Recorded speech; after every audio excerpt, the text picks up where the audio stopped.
At the turn of the 20th century, the Royal Navy was the world's most powerful maritime force, securing the British Empire's interests from China to the West Indies and everywhere in between. She was also increasingly vulnerable, with great powers across the world increasing their naval strength to a point where they could challenge the long invincible British Navy. Chief among these was the new German Empire, which began an aggressive battleship building program from 1899 onwards. Determined not to lose its premier position at sea, the Royal Navy ramped up its own production and moved to design a radically new kind of battleship that would have greater firepower and speed than anything currently afloat. In December 1906, this new ship was commissioned, representing such a technological leap forwards that she made every other battleship immediately obsolete, and sparked a no-holds-barred naval arms race between the Kaiser and the King. The new ship's name was HMS Dreadnought.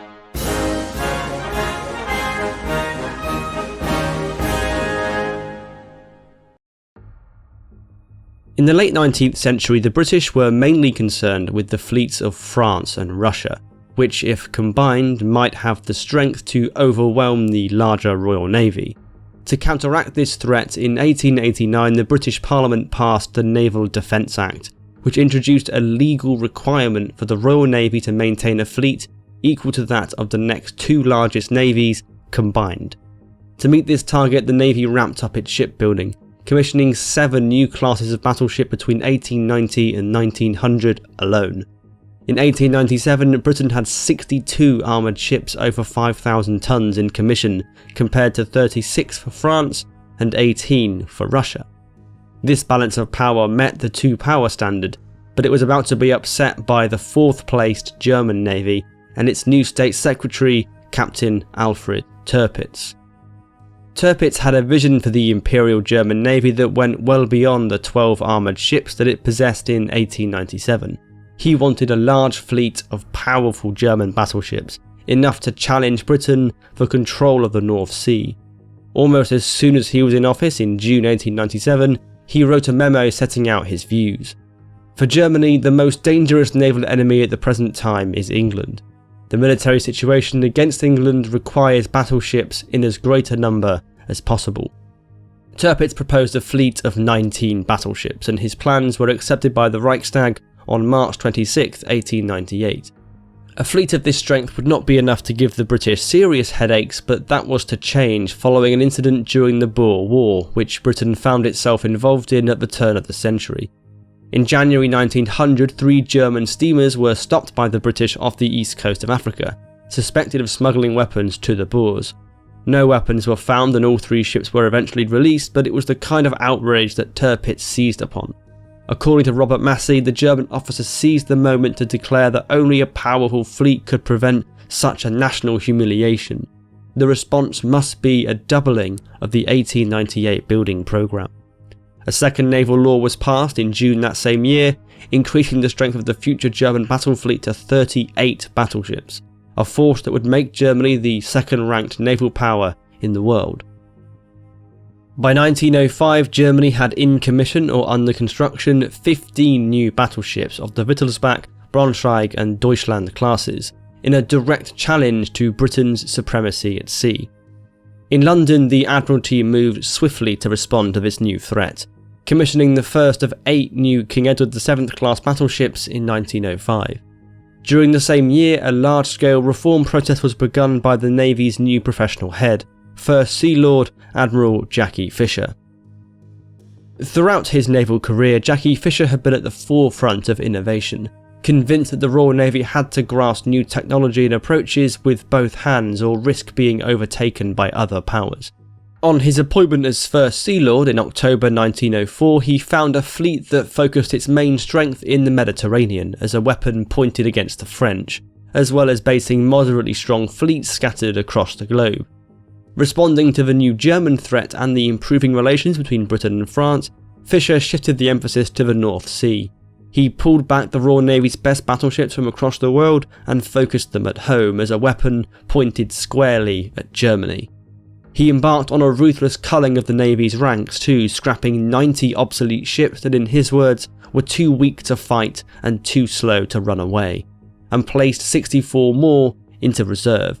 The navy of Jackie Fisher was to be a leaner and meaner machine with fewer, more powerful ships. The encapsulation of this approach was the design of a radically new breed of battleship which, when completed, would be such a giant leap forward that all who followed would take its name. In December 1904, Admiral Jackie Fisher opened the first meeting of a committee to design a new generation of British battleships. He tasked them with designing a ship with a high top speed and a uniform armament of as many large 12-inch guns as possible.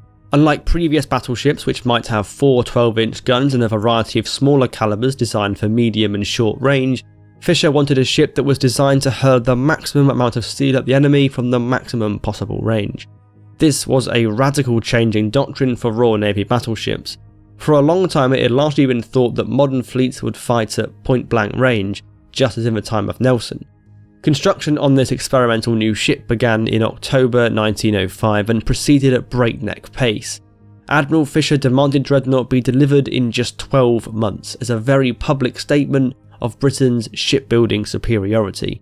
This was far faster than the previous construction record at Portsmouth of 31 months. On October 3rd, 1906, 1 year and 1 day from the laying of her keel, Dreadnought left Portsmouth for sea trials. She was commissioned 2 months later and made the competition completely irrelevant. Whereas the newest German battleship, the Deutschland, had 4 11-inch guns, Dreadnought mounted 12-inch guns. 10 of them. Cutting-edge steam turbines in her engines allowed her to reach 21 knots, substantially faster than the 18.5 knots managed by the Deutschland. Of course, the Deutschland had a great many guns at smaller calibers, 14 6-inch and 22 3-inch guns, but these would be useless against a ship which had vastly more firepower at long distance and the speed to stay safely out of range of smaller calibers. Quite simply, Dreadnought made every single other battleship on Earth obsolete as soon as she was commissioned. From 1906, battleships would be divided into dreadnoughts and pre-dreadnoughts. According to Massie, when confirmation of the size, speed and armament of the Dreadnought reached Berlin, something close to panic ensued. Ironically though, by rendering all pre-dreadnought battleships obsolete, the biggest loser was Britain. The Royal Navy's existing advantage was effectively wiped out by Dreadnought, and it did not take long for her rivals to produce their own interpretation of the design. In 1908, the German Navy commissioned their first Dreadnought, Nassau, which mounted 12 11-inch guns and could do 19 knots. It was the starting gun on a full-throated naval arms race with control of the North Sea at stake. Digging deep into her industrial capabilities, Germany delivered 3 more Nassau-class dreadnoughts by May 1910 and 6 more of the Heligoland and Kaiser classes by the end of 1912. In response, Britain ramped up her own production, commissioning 6 additional dreadnoughts of the Bellerophon, St Vincent and Colossus classes by May 1910, and during 1912 brought into service 4 Orion-class super dreadnoughts, armed with larger 13.5-inch guns. To reinforce Britain's determination to maintain its superiority over the Kaiserliche Marine, in March 1912 the First Lord of the Admiralty, Winston Churchill, announced that the 2-power standard had been dropped in favour of simply maintaining 60% more dreadnoughts than Germany. When Germany ordered a new dreadnought in the 1912-13 programme, the last of the König class, Britain ordered 5 more, all of the new Queen Elizabeth class, which had an even more powerful armament of 15-inch guns. This trend was repeated the following year with the 5 battleships of the Royal Sovereign class ordered against 2 German dreadnoughts, Bayern and Baden. By the time of the Battle of Jutland in 1916, Britain had constructed 30 dreadnoughts, 11 more than the Germans. It was a comprehensive industrial victory, and in truth, by the start of the First World War, Germany was already pivoting to submarine rather than battleship construction. All in all, the Royal Navy entered the First World War with her naval supremacy intact, fielding in 1914 72 battleships, 10 battle cruisers, 136 cruisers and 80 submarines. Her main rival, Germany, could muster 35 battleships, 6 battle cruisers, 25 cruisers and 40 submarines. This clear superiority allowed the British to maintain a blockade throughout the Great War, strangling Germany into an eventual surrender. Only once at Jutland did the High Seas Fleet seriously attempt to break this blockade.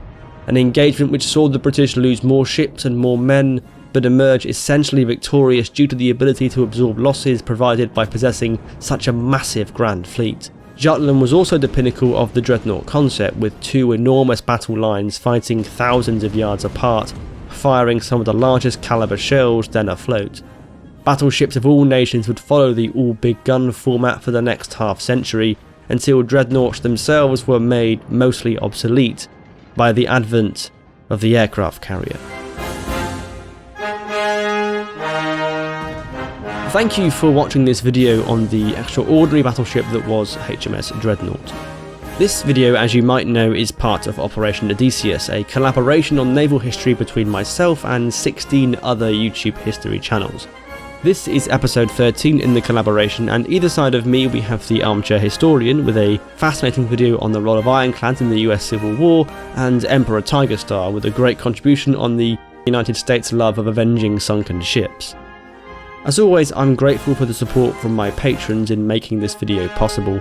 I get zero ad revenue from YouTube, so the support they provide means quite literally everything to me. If you like my work and want to see more of it made, then consider throwing a couple of dollars my way to help make that happen. Thank you all very much for watching, and I will see you next time.